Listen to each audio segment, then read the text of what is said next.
So, Senator, first of all, thank you for being on our video podcast. It's an honor to have you. In October of 22, we were both in Johnston, Rhode Island, and you introduced me at a endorsement event we had for then candidate Seth Magaziner. And I mentioned to you that when you walk into my office in Washington, I have a photograph of you and Bernie Sanders and me, and we were delivering 1 million petitions to protect Social Security and Medicare. And this is something I look at every day when I walk into work and every day when I leave. My hair is not as dark now as it was then, but I still have that suit and that tie. You know, my first question is... that was the Defend Social Security Caucus. That's right. Yeah. My first Sherrod question Brown, is... Bernie and myself you? started it. So our communications director had me written down here an elaborate discussion of your defense of Social Security and Medicare. I think the picture, as they say, is worth 1,000 words. Yeah. You were there, Yeah. and we really appreciated it back then. And Believe it or not, the Obama administration was trying to pursue chained CPI, what they called it, which was basically a Social Security cut. Absolutely. And the three of us decided that would not stand, and we worked with Social Security advocates like you to get that kind of a response. And sure enough, after a bit, the Obama administration threw in the towel, and that was the end of that. Well, it was the end of that at that time. It's still an issue, as you know. The COLA is a big issue. The antagonists for Social Security are ever present. Yeah, and I want to talk to you about the COLA as well, but I'm just curious, what got you so deeply involved and invested in Social Security and Medicare? What got me so invested in Social Security and Medicare was seeing Rhode Islanders for whom this was a life-changing program. You know, Social Security doesn't exactly make you rich. And Medicare has its foibles. But there are so many people in Rhode Island for whom those twin lifelines make all the difference. And it's not just for the recipient, it's also for their kids who don't have to worry about and spend money for the retirement and the health care of aging parents. That frees up the younger generation to pursue its own goals, its own future, its own interests. So it's really a double benefit, and you see it play out so, really in the lives of your constituents, the people you know, that it becomes impossible to not feel that importance. You know, I'm glad you brought that up with especially younger people, because I think a lot of younger people are more open to some of the social media that this is part of, this video podcast. And I've been trying to have explain to younger people that, yes, Social Security is important for their parents, for their grandparents, but for them right now. Yeah. If you are a 27-year-old worker with a spouse and 2 children, you have right now, never mind what happens when you retire, you've got almost $2 million in value of life and disability insurance right now for your family. Yeah. So it's insurance setting for aside families. when you get a little bit older and have to worry about taking care of your parents, and the burden of that is lifted from you by Social Security and Medicare. So I want to quote you that the trustees are going to issue their report on the solvency of Social Security and Medicare probably Monday afternoon, and the date will probably be about the same, maybe a year different, but probably close to what we've been looking at, 2034. Yeah. So you tweeted, and we follow your tweets, Senator. You tweeted a few months ago that, quote, if the American people knew that Social Security and Medicare would be solvent for the indefinite future, it would have a calming and reassuring effect. And how, in your view, should Congress respond to this challenge? Well, I, interestingly enough, have a piece of legislation precisely to that end. To go back a step, Max, if you look around at our country right now, there is a lot of drama. There is a lot of unhappiness. There's a lot of uncertainty. There's a lot of division. and there's a lot of stress. And I think for a lot of families, as they're thinking about their future, the asterisk next to Social Security, is it really going to be there for me? Yeah. The asterisk next to Medicare, is that going to be there for me, is a worry. And we can scrub that asterisk right out. We can scrub that worry right off the list of innumerable American families by simply fixing the unfair tax code in ways that make Social Security and Medicare solvent for literally as far as the eye can see. The actuaries look out 75 years. They can't look beyond that. For that whole 75 years, these bills would make those programs solvent and secure and sound, in addition to the immediate value of people who in those years receive those benefits. There's the relief of having that reliance, of having that security, of having that comfort of knowing that it's going to be there. And I think if we can de-stress the American people by doing things for them that are both obvious and right and that they want and that support very successful existing programs, why would we not want to do that? Well, as you know, we support and have endorsed your legislation. It would bring revenue into the program, Yep. I think in a fair way, would not impose any additional tax on anybody making less than $400,000 a year. Correct. And I think that is the best approach. Now, some people propose to fix that problem by cutting benefits, raising the retirement age. Mm-hmm. Raising the retirement age, as you know, is a cut in benefits. You're going to get less money during the time you're collecting benefits. It's a cut in benefits. And having a COLA, which is, I say, a stingier COLA, Yeah.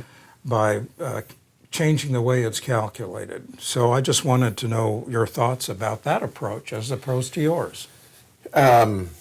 We have two problems in this country right now.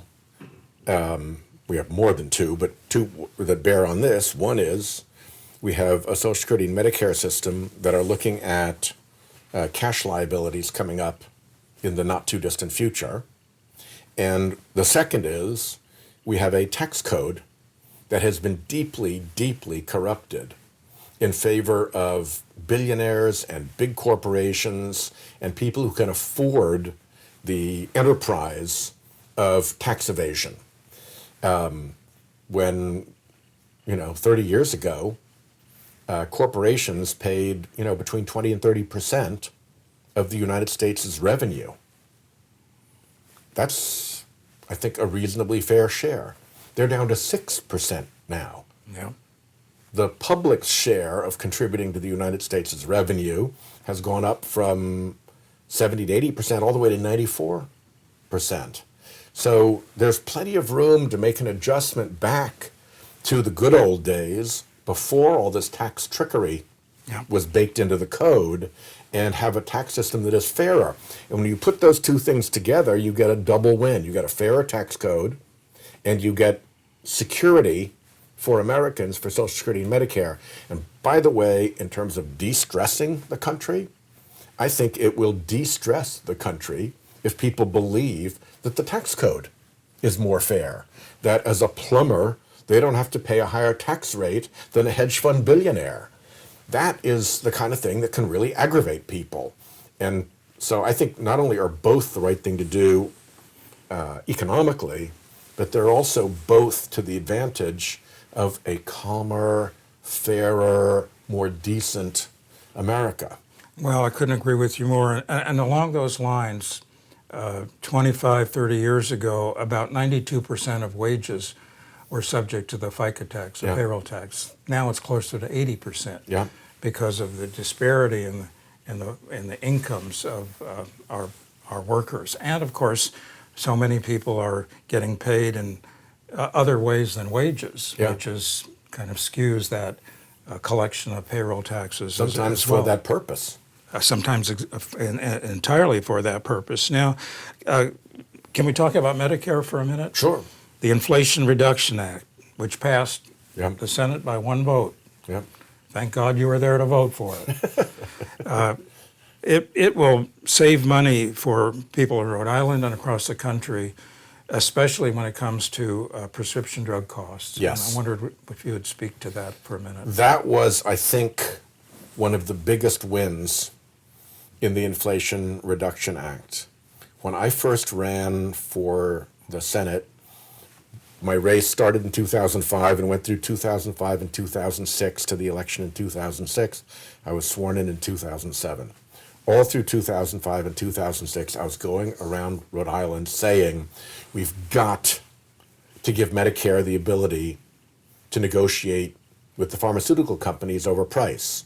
First, the VA can do it, and we see lower prices for VA pharmaceuticals than Medicare pharmaceuticals because of that. And second, how do you think Walmart brings low prices to you every day as they advertise? They negotiate. Because they negotiate. So why would you want Walmart to be able to negotiate low prices, but not have a system as big as Medicare be able to negotiate low prices? By the way, that's the market at work. So it was very, very rewarding to me last year to be able to finally accomplish that goal. And of course, we led into it with the insulin price cap, which is an immediate benefit that we wanted to provide while Medicare worked through which the first 10 or 12 drugs were going to be that they were going to look at, and then work forward to resetting those prices and then going on to other drugs. I think over time, more and more people will feel the positive impact because, as you say, more drugs will be subject to the negotiation. The other thing that is often overlooked in talking about the Inflation Reduction Act and its impact on prescription drug costs is that companies that raise their prices faster than average inflation are going to have to put that money back in a form of a rebate to the Medicare program, which is going to help the program and help the beneficiaries over time. So it'll take a few years, I think, for the full impact. Now, the insulin is important. It's immediate, a $35 a month cap. That was like our down payment for the American people. This starts now, and then the rest begins to roll in the years ahead. Right. I worked on, in 2003, when Medicare added a Part D prescription drug component. I was working on that at the time. I was new to the committee, but it always seemed so bizarre that there was a specific prohibition from negotiating with the prescription drug companies. You know where that came from, where that originated. It wasn't just substantively bizarre. It was procedurally bizarre because that slipped in, this is before my time here, but my understanding is that slipped in conference with no fingerprints. You know that the pharmaceutical industry was behind it, but nobody would lay claim to being the actor who got that stuck in, and then it was stuck in the law. Neither side had voted on it. It got stuck in conference once the doors were closed, and we've had to live with it ever since until now. Took a long time. Took a long time. We actually, the lobbyist who got that in, I hope, got a nice fat fee. Well, not just the lobbyist, but the member of Congress. We found some fingerprints actually. Did you? Yeah, and one of the key players in getting that, I think in an underhanded way, as you explained it, put in, happened to go over to the Pharmaceutical Research Association as their chief executive. After leaving the Louisiana Congress. guy? What's that? The Louisiana guy. What was his name? Oh, you got it. Yeah. Okay. Interesting. So Well. Yeah. We're shocked, aren't we? We're shocked. So listen, Senator, I know you've Deeds got get their rewards, huh? I really want to thank you for taking the time. I know usually I see you with Lawrence O'Donnell, so it's really an honor to be able to see you in person. And my final question, in this picture, it's about 10 or 11 years ago. Yeah. How come I look 10 years older, you look the same? I want an explanation. I would have to debate you on that. I think you look pretty good, and I think Bernie looks the same, although we had a more recent haircut there. But I definitely look like my hair is not so white. You look good. I think Senator Sanders has looked like that always. Yeah. Yeah, he probably graduated high school looking like that. Listen, thank you so much, Senator. Really Thanks so appreciate much. this. Great Thank to be you with very you, much. Max. Thanks for all your wonderful work to make sure that seniors are protected. Thank you very much.